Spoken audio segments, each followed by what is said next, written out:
close friend E. Ahmed Sahab, Shah Nawaz Sahab, Mohammad Bashir Sahab, and a very popular Manjakalam Kudi, Ali ji, Zura Mambad ji, Sudha Kumari ji, Vice Chancellor Abdul Aziz Sahab, distinguished dignitaries on the dais, distinguished representatives gathered here, my fellow countrymen, ladies and gentlemen.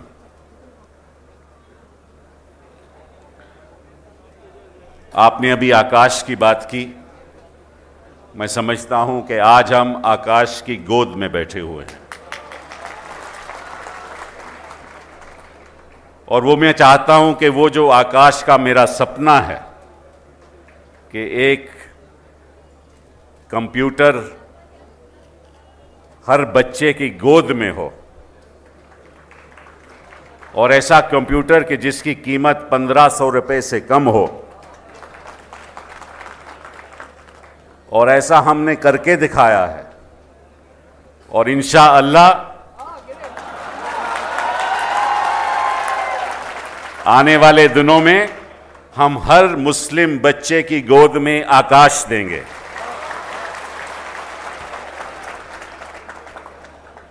I'm also very proud to be here at this very historic moment.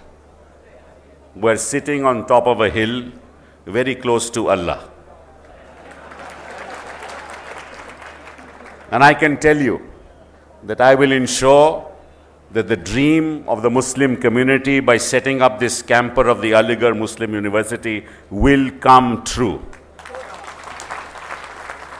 उमन चैनी साहब ने कहा कि अभी यहाँ थोड़ी राशि की ज़रूरत है, थोड़ी पैसे की ज़रूरत है, बिना पैसे के तो कोई काम बनता नहीं है। मैं उनको आश्वासन देना चाहता हूँ कैंडी साहब, हमारी ओर से कभी कमी होगी ही नहीं। अभी 12वीं 5 वर्षीय योजना अब हमने बनाने जा रहे हैं, and I can tell you that the finance minister has said that the true primary objectives of the 12th 5-year plan are going to be in the area of health and higher education. So I am sure that this campus of the Aligarh Muslim University will get priority as we move forward in the 12th plan. Abdul Aziz Saab ne kaha ke I have come so far away from Delhi that Kerala is far from Delhi. That is true. Kerala is far from Delhi, but I can tell you the people of Kerala are very close to my heart.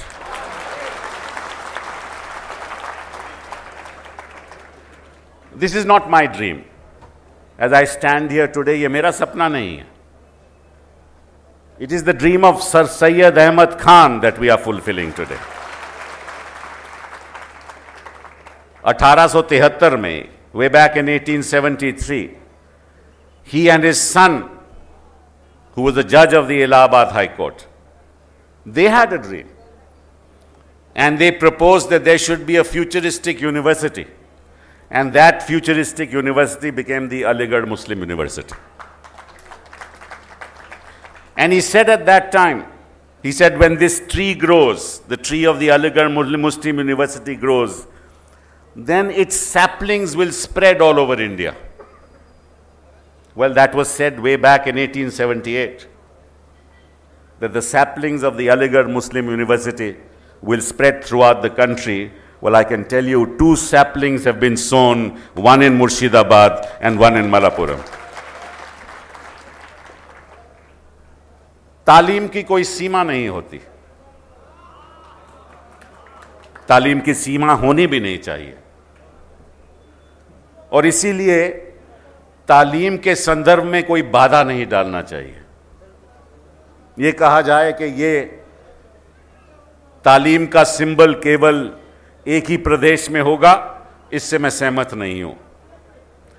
इस तालीम का symbol हर प्रदेश में होना चाहिए। इस तालीम के द्वारा हम बच्चों को ज्ञान दे सकते हैं, बच्चे खुद ब खुद ज्ञानी बन सकते हैं, और हिंदुस्तान को उस रास्ते पे ले जा सकते हैं जो हमारा विजन है, जो हमारी सोच है। और मैं आज आपके सामने ये कहना चाहता हूं कि बिना तालीम के कोई देश आगे बढ़ नहीं सकता।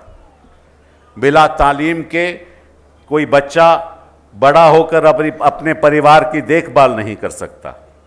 अगर कोई अहम चीज़ हिंदुस्तान में सबसे ज़्यादा जिसकी ज़रूरत है वो है तालीम, और इसी तालीम की बुनियाद यहाँ बोई जा रही है।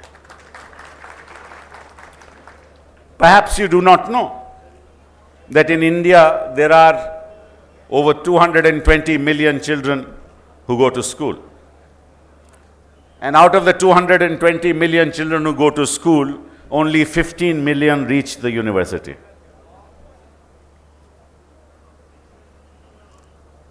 Which means that out of every 100 children in the age group of 18 to 24, only 15 children reach college.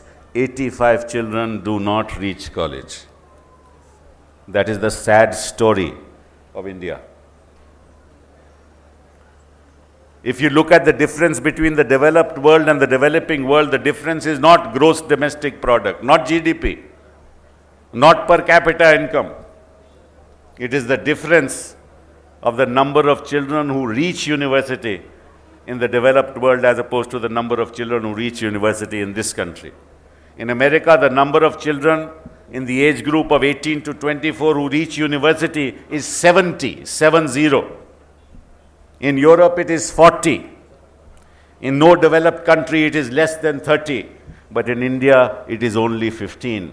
And if we want to become a developed country, we must increase this number from 15 onwards. And I have pledged to the nation that by 2020, this percentage will increase from 15 to 30.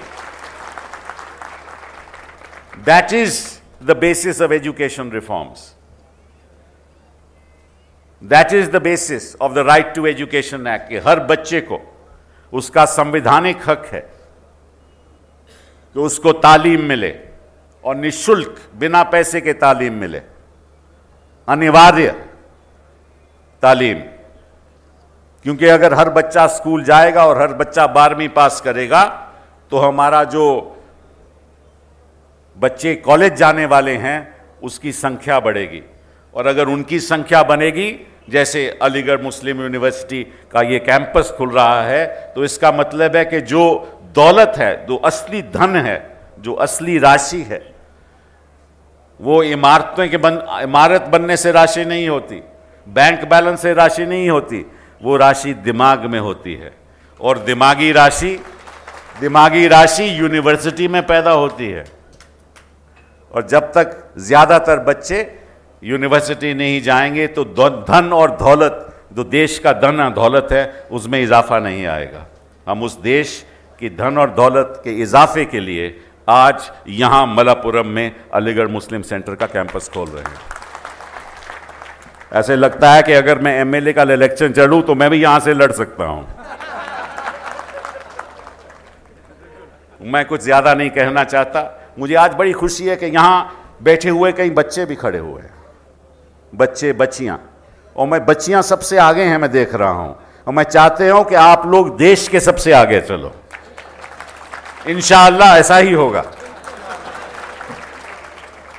कुछ ना ज़्यादा कहते हुए, क्योंकि मुझे flight पकड़ना है, क्योंकि वहाँ दिल्ली में आपको मालूम है थोड़ा बहुत भूचाल आ रहा है, उसको भूचाल को भी हमने ठीक ठाक करना है, तो मुझे जल्दी जाना है। तो इसलिए मैं इतना ज़रूर कहूँगा उमन चैंडी साहब कि जब हम पूरा कैंपस यहाँ बना लेंगे तब आप हमें ज़रूर बुलाइएगा, ताकि हम बच्चों के साथ बातचीत कर सकें।